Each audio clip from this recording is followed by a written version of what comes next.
mi nombre es David Barco, yo soy arquitecto, diría que ex arquitecto de profesión, porque realmente en los últimos 11 años lo llevo dedicado a la tecnología.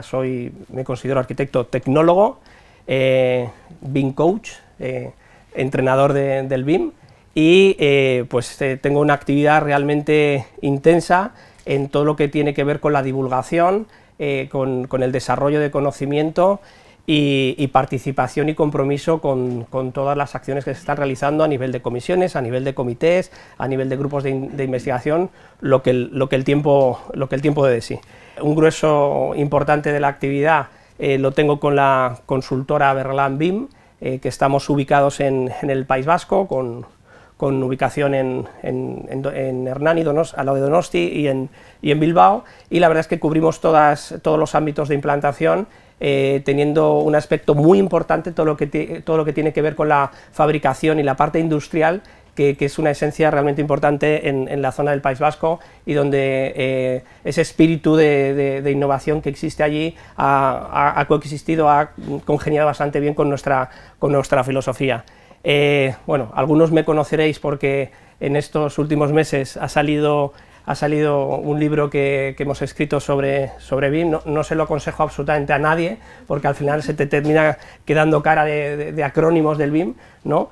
Y bueno, la verdad es que es una experiencia realmente interesante, porque 10 años de investigación, cuando tienes la suerte de poder escribir un libro, siempre desde un punto de vista académico y práctico, pues ayuda a sintetizar muchísimos de los conceptos que realmente son complejos de luego explicar, ¿no? De esa manera, pues para nosotros nos ayuda realmente el haber realizado este esfuerzo y trabajo de casi 3 años, ¿no?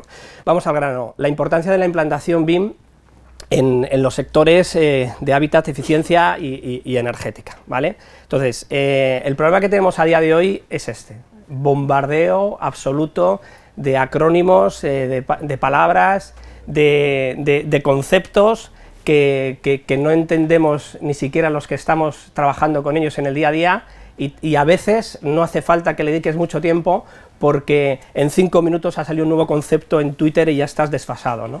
Entonces, este concepto de vorágine, que además forma parte del día a día de nuestra sociedad, ¿no?, en el que casi en vez de información hay desinformación por el volumen que tenemos, lo que necesitamos es precisamente esto: que alguien nos lo estructure, nos lo clasifique, lo simplifique, para que los que no están en el día a día pues puedan acceder a él de una forma sencilla, clara y sobre todo direccionada.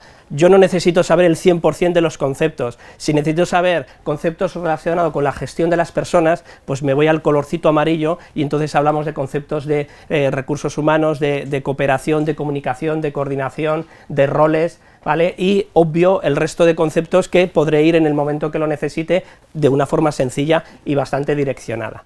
En este sentido, lo primero que entendemos que debe existir en una implantación, independientemente en el grado que nos encontremos, si hemos desarrollado objetos BIM o hemos hecho un curso de 20 horas en algún sitio, ¿vale? Lo primero que tenemos que hacer es un análisis profundo y realizar un plan, ¿vale? Un plan de implantación tecnológica, ¿vale? Desde hace tiempo, todas las personas que estamos trabajando en el entorno BIM estamos intentando dejar de utilizar la palabra BIM, porque sabemos que estamos inmersos en un proceso de transformación digital de la sociedad entera. Por lo tanto, ese plan de transformación que todas las empresas e incluso todas las personas autónomos deberíamos de tener, que no necesariamente tiene que ser un documento de 2000 hojas, puede ser un DIN A4 y 2 más de desarrollo, lo que debe indicar es el camino hacia donde queremos llegar, ¿vale? Eso implica que tenemos que hacer un análisis interno de dónde estamos ahora, en las diferentes fases, en las diferentes situaciones, con los diferentes departamentos, la prescripción, la fabricación, la gestión empresarial, y todo ello enfocarlo hacia un alcance, hacia dónde queremos llegar, ¿vale? ¿Cuál va a ser nuestro posicionamiento? No nuestro posicionamiento en BIM, sino nuestro posicionamiento como empresa que está en una sociedad de la información. A partir de ese momento, pues ya podemos empezar a desglosar en subtareas de costes, de necesidades de roles, de infraestructuras, de hardware, de software, y poco a poco pues empezarán a aparecer las respuestas claras, las respuestas medias y las respuestas que eran completamente incertidumbres. Entonces, pero si conseguimos seguir este guión, por lo menos tendremos un análisis interno de hacia dónde queremos llegar, ¿vale? Muchas veces este análisis lo que implica es que simplemente necesitamos una mejora de productividad, necesitamos afianzar un producto, necesitamos lanzar un producto nuevo, ¿vale? A lo mejor necesitamos mezclar dos tipos de trabajos, el de la simulación energética con el de la simulación de incendios, con el de la prescripción de proyectos, ¿vale? O el desarrollo de proyectos para nuestros clientes, ¿no? Entonces, esos análisis lo que empiezan a dar son caminos de posibles soluciones. Evidentemente, cuando estamos inmersos en este proceso de implantación, la palabra inversión aparece, ¿vale? Pero yo no conozco ninguna empresa en la que todos los años no haya una partida de inversión, ¿vale? Por lo tanto, no es nada nuevo y a veces te sorprendes cuando hablas con alguien y dices, oye, tienes que renovar ordenadores, joder, qué cuñazo ahí. Pero bueno, no sé, renovar ordenadores es algo que todas las empresas hacen cada 3, 4 o 5 años, ¿no? Normalmente, ¿no? Y no como en algunas empresas del sector, especialmente las constructoras, que solo cambian ordenadores cuando sale el humo del ordenador que lleva ya 11 años trabajando y es imposible que abra ya cualquier programa informático, ¿no? Entonces, eso es algo que suele suceder en el sector en general, y es que solo actuamos de forma reactiva, cuando algo se rompe, ¿vale? En estas situaciones nos encontramos en todo lo contrario, en situaciones que entendemos que tienen que ser predictivas, ¿vale? Si nosotros hacemos análisis previos, vamos a poder tomar decisiones más sensatas y no comprarme un ordenador en el último minuto que va a ser el primero que vea, porque es que tengo que seguir con la producción. Bien, en ese punto, una de las patas más importantes de la inversión, lógicamente, es el software. Y aquí hay muchísima incertidumbre de por qué software voy tirando, ¿vale? Aquí tenéis algunos ejemplos de algunos softwares, de los más conocidos, ¿no? Autodesk Revit, Nemetschek, Allplan, Icosin de Bentley, Archicad, Edificius, SketchUp, ¿no? Son nombres que nos suenan porque los estudios de arquitectura, los diseñadores, son los que principalmente manejan, pero no son los únicos, ¿vale? El problema es que nosotros no nos podemos alinear con un solo software y quedarnos tranquilos, sino que tenemos que pensar que independientemente que apostemos por un software, porque al final tienes que elegir alguno, ¿vale? Tienes que pensar en cómo esos softwares van a interaccionar con otros softwares, a través de qué formatos, ¿no? Y empiezan a aparecer los estándares de intercambio de información, como el IFC, ¿vale? Y el IFC, que es el PDF, ¿no? El PDF del mundo BIM, por simplificar muchísimo, y nos ayuda bastante, ¿no? Pero también empiezan a aparecer soluciones, o por lo menos empezamos a exigir soluciones a las plataformas de descargas de contenidos BIM, de que, oye, si yo he desarrollado en Autodesk Revit y he hecho una inversión X, ahora lo que no puedo es duplicar la inversión y hacerlo ahora en otro modelador, sino que tendremos que buscar entre todos alguna manera de que, si lo hago en una plataforma de una manera relativamente sencilla, pueda pasar a otra, ¿vale? Es un problema de software, ¿vale?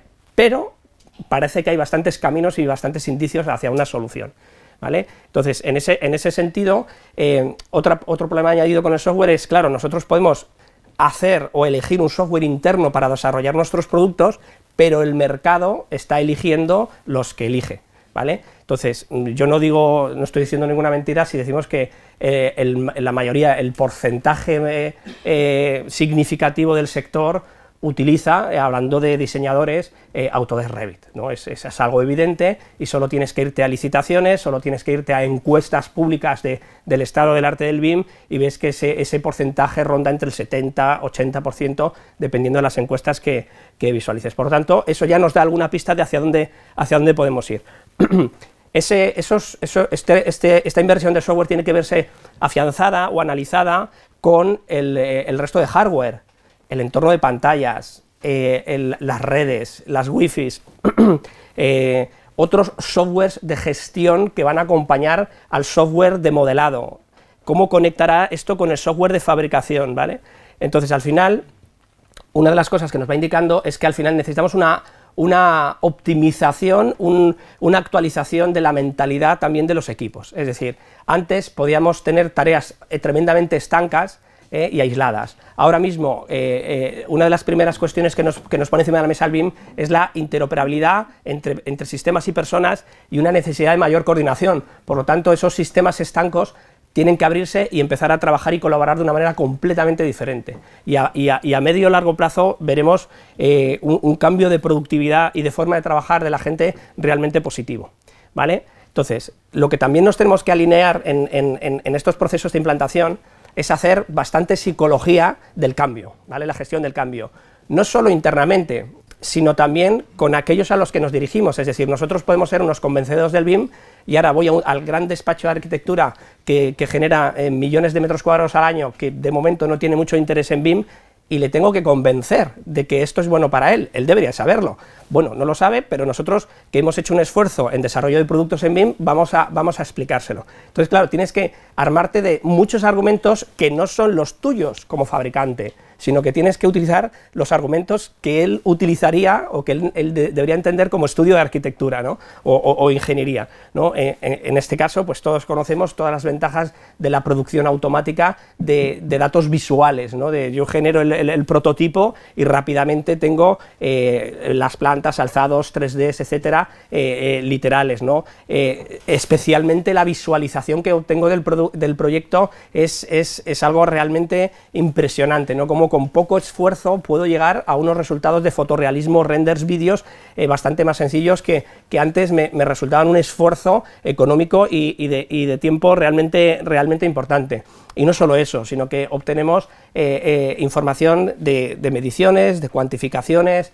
En fin, al final el propio software va evolucionando y va dotándote de herramientas que sistematizan procesos, ¿no? En el mundillo de Revit es conocido como que alguien puede estar perdiendo el tiempo acotando manualmente cuando hay plugins o aplicaciones que se llaman Autodimension All, que significa Autodimension All, todo, es decir, que te puede acotar prácticamente un edificio entero con una serie de criterios que puedes predefinir, ¿no? Con lo cual, esto habla mucho de la sistematización que se está produciendo en el sector y que va a diferenciar clarísimamente las empresas que estén haciendo esta transformación tecnológica de las empresas tradicionales. Ojo que también se empieza a hablar de las empresas tradicionales en BIM. Repito, empresas tradicionales en BIM, es decir, que se da por hecho que las empresas van a trabajar tradicionalmente en BIM, ¿vale? Y que va a haber otras que lo que van a buscar es precisamente multiplicar la productividad a través de ingeniería informática, a través de análisis de Big Data, a través de Machine Learning, de otras tecnologías que van a potenciar y van a multiplicar sus posibilidades. Aquí todo el mundo se asusta y que viene el Skynet de Terminator, ¿no? La inteligencia artificial.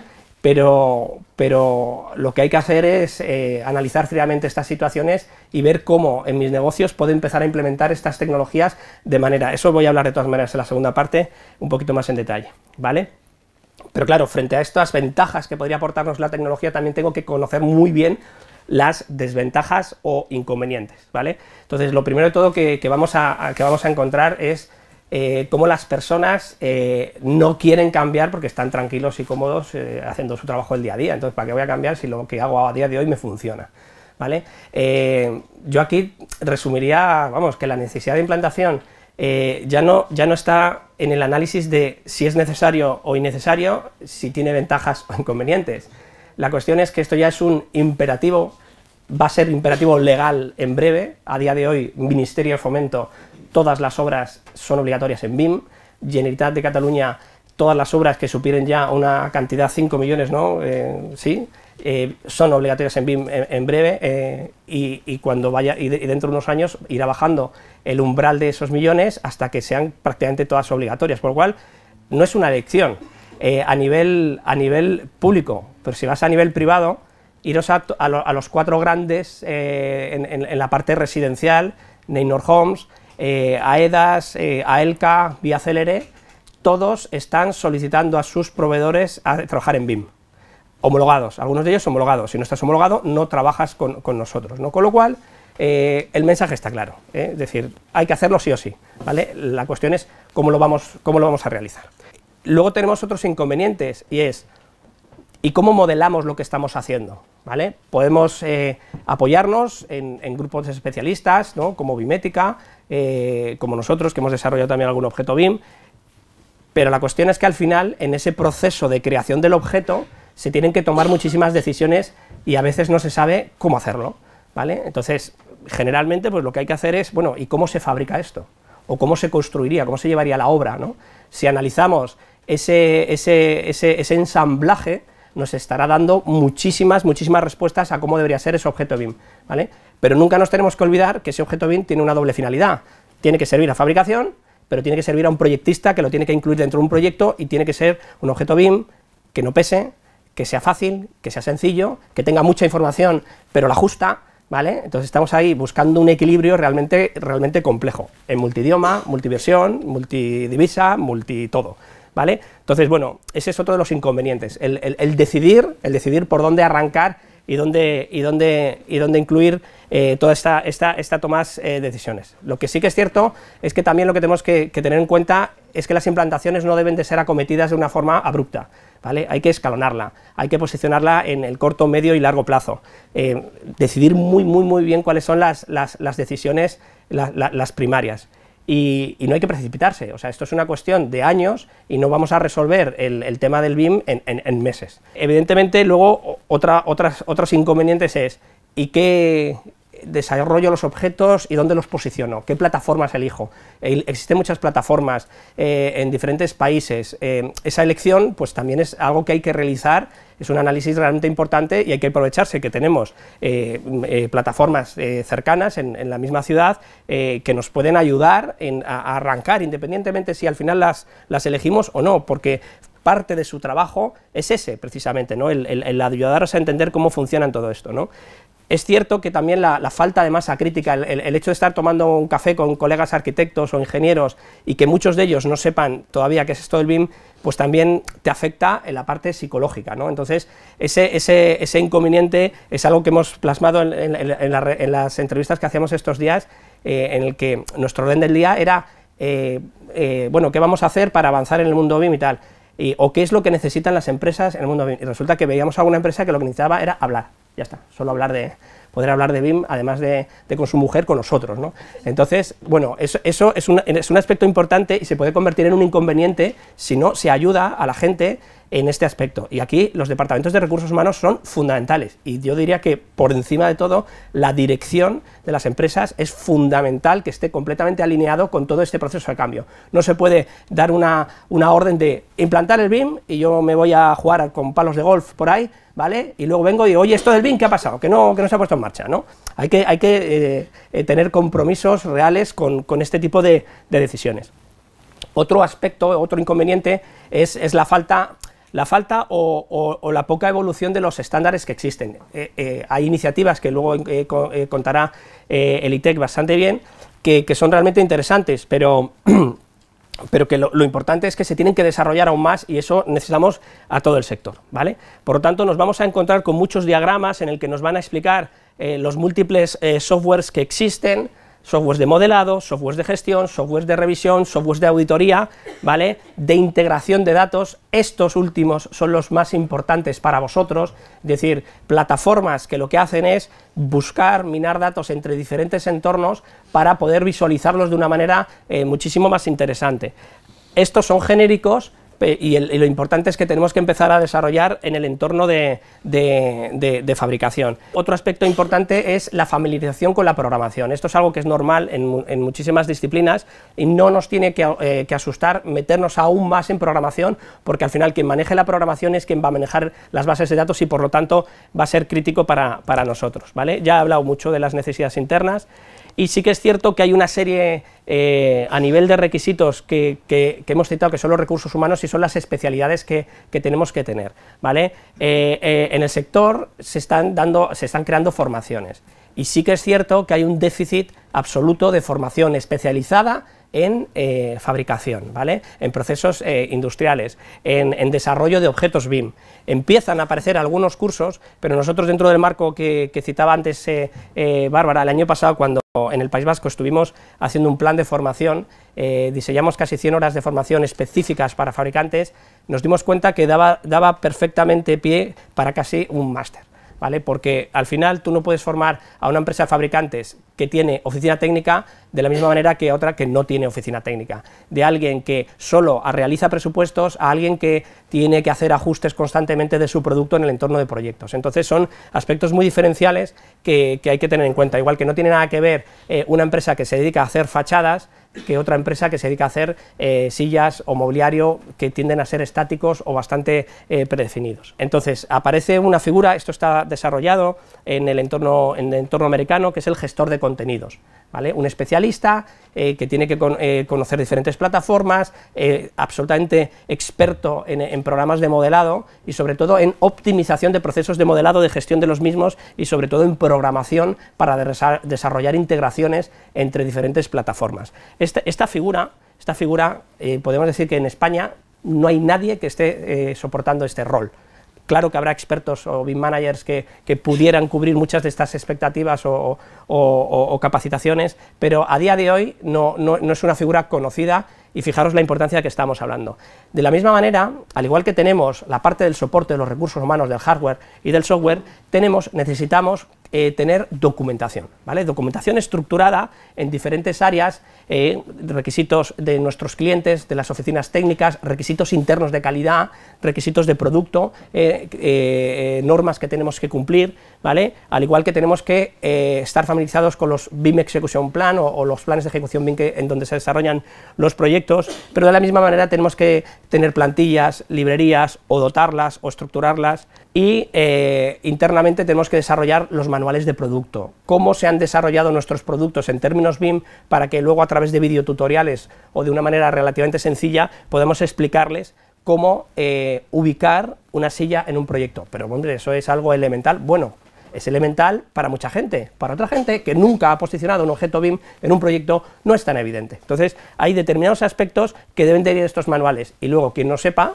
pues se los leerá y quien sepa pues no se lo leerá, ¿vale? Pero nosotros sí que tenemos que tener claramente bien cómo cambia todo esto, ¿vale? Esta infografía que es de Cristóbal, de Bimética, a nosotros nos ayudó muchísimo a empezar a estructurar lo que son las capas de información que deben de existir dentro de un objeto BIM, ¿vale? Nosotros lo transformamos en este guión, que al final un objeto BIM tiene que estudiarse muy bien cómo se posiciona, cómo es su esqueleto, los componentes y subcomponentes que lo componen, los materiales, la forma en la que se va a medir, cuantificar, la forma, el tipo de información que debe de ir, información crítica, el tipo de inteligencia que tiene que tener este objeto BIM, inteligencia y funcionalidad, ¿vale? El grafismo que se va a utilizar y sobre todo, pues eso, cómo va a ser usado. Estas librerías, estos desarrollos de protocolo se pueden clasificar de muchas maneras, por tipologías, por empresas, por clientes, si son contenedores, espacios, ensamblajes, ¿vale? Si están relacionados o no con bases de precios, con qué sistemas, con qué metadata están organizadas, en qué plataformas lo vamos a subir. Aquí tenéis un listado de plataformas de las más conocidas y son muchísimas más. Nosotros tenemos listado casi 40 entornos de descargas de objetos BIM. Por último, el año pasado, parte del trabajo que hicimos fue coger los niveles de madurez del Reino Unido y transponerlo a las necesidades del fabricante, ¿vale? A través de unas charlas con Post-it empezamos a detectar estas necesidades, empezamos a organizarlos y de esa información salió la primera matriz de niveles de madurez, de implantación, de transformación tecnológica en entornos de la construcción y en fabricantes, ¿vale? Este fue el primer resultado, pero quisimos que esto llegara mucho más lejos y lo desarrollamos a nivel de cono, que también ayuda bastante a poder entender todos estos aspectos. Esto está a disposición gratuita y lo que hemos hecho este año en el marco del proyecto ha sido todavía escalarlo aún más para ir teniendo el marco de trabajo del plan de implantación BIM dentro de una empresa del sector de fabricación, ¿vale? Entonces, las grandes capas son las relacionadas con los datos, la forma de coordinarnos interna y externamente, los requisitos normativos que vamos a tener, ¿vale? Los niveles de información, desarrollo, detalle, tolerancias, funcionalidad que van a existir dentro del entorno, cómo van a desarrollarse los objetos, qué habilidades o usos se le van a dar a los objetos, los softwares y los formatos con los que vamos a trabajar, cómo va a evolucionar el sistema de aprendizaje, cómo el diseño interno-externo va a ir evolucionando, al igual que la visualización y la virtualización, ¿vale? El propio espacio de trabajo donde desarrollamos el día a día, al igual que los entornos externos, están evolucionando constantemente el entorno de trabajo, carpetas, Common Data Environment, las bases de datos, los procesos, la forma de comunicarnos, la forma de reunirnos, todos los aspectos legales, la captura de la realidad, la sensorización, la fabricación. Fijaros toda la cantidad de capas que hay que atender y hacer un análisis para poder enmarcarnos dentro de ellos y decir dónde estamos ahora y hacia dónde queremos llegar. Cada nivel representa en torno a 3-5 años, entendiendo que ese nivel 3 en el que aparece inteligencia artificial, el Internet of Things, el blockchain, etcétera, etcétera, estamos hablando de un entorno entre 6, 10, 15 años, ¿vale? Bueno, y termino, ¿vale? Las conclusiones. Lo más importante de lo que estamos hablando es que si no medimos, si no tenemos indicadores de todas las acciones que estamos realizando, no vamos a saber en qué punto estamos. Y no solo nos tenemos que centrar en cuántas descargas ha tenido mi objeto BIM que he posicionado en mi página web o en una plataforma, sino que muchísimas veces es más importante la presencia, si he conseguido más presencia en el sector, si la imagen de la empresa se está asociando con un aspecto tecnológico de disrupción, que también eso es positivo, ¿no? De tal manera que todos y cada uno de estos posibles indicadores son los que tenemos que empezar a cuantificar y posicionar de cara a ver si nuestro proceso de implantación BIM, lo hayamos empezado o no, pues está teniendo resultados. Muchas gracias.